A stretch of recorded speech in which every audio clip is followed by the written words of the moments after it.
બંધારણ દિવસ ભારતના 10 વર્ષ 26 નવેમ્બર ઉજવાય છે. ભારતના બંધારણ વિશ્વનું સૌથી મોટું લેખિત બંધારણ છે. ભારતના બંધારણમાં લોકશાહીનો સૌથી વધુ મહત્વ આપવામાં આવ્યો છે.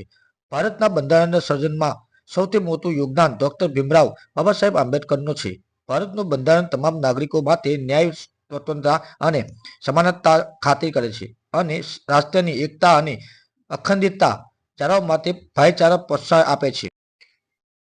નાગરિકોમાં બંધારણીય મૂલ્યોને પ્રોત્સાહન આપવા માટે કેન્દ્રીય સામાજિક ન્યાય અને સશક્તિકરણ મંત્રાલયે 19 નવેમ્બર 2015ના રોજ ભારત સરકાર દર વર્ષ 26 નવેમ્બરને બંધારણ દિવસ તરીકે ઉજવણીની જાહેરાત કરી હતી. ત્યારે અંકલેશ્વર ઓએનજીસી અને all India SC/ST employees welfare association દ્વારા ઓએનજીસી કચેરી ખાતે બંધારણ દિવસની ઉજવણી કરવામાં આવી હતી.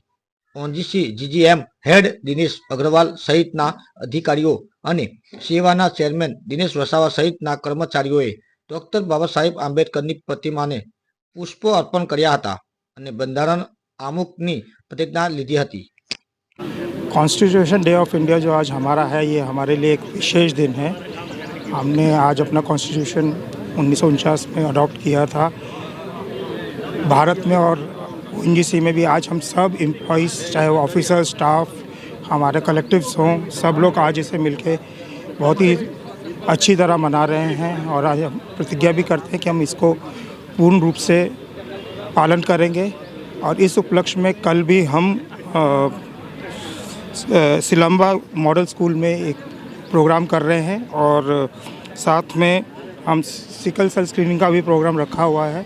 हमारा प्रयत्न यही रहेगा कि हम अपने आसपास के लोगों को जितना इसमें इन्वॉल्व कर सकें, उनको इसके बारे में बता सकें और साथ में इन्वॉल्व कर सकें, वही हमारी वो रहेगी। આજે પૂરા ભારત વર્ષમાં આજે સંવિધાન દિવસ મનાવી રહ્યા છે. ભારતના રચયિતા ડૉક્ટર BR આંબેડકરને શ્રદ્ધાંજલિ આપવા માટે ઓએનજીસી અમારી કાર્યરત હંમેશા આ બાબતમાં આગળ રહે છે અને all India SC/ST employees welfare એના ઉપલક્ષમાં ઘણા કાર્યક્રમો કરતી હોય છે અને ઓએનજીસી મેનેજમેન્ટનો સહકાર હોય છે. આજે ઓએનજીસીના પ્રાંગણમાં અમે લોકો ઓફિસર કોમ્યુનિટી, અમારા સ્ટાફ કોમ્યુનિટી, અમારા SC/STના મેમ્બર્સ, અમારા જે બી કલેક્ટિવ છે, બીજા મીડિયાના મિત્રો છે, બધા ઉપસ્થિત રહીને બાબા સાહેબને અને શ્રદ્ધાંજલિ આપી અને અમે જે ભારતનું બંધારણની પ્રતિજ્ઞા છે એ વાંચી અને બધાને લેવડાવી છે પ્રતિજ્ઞા.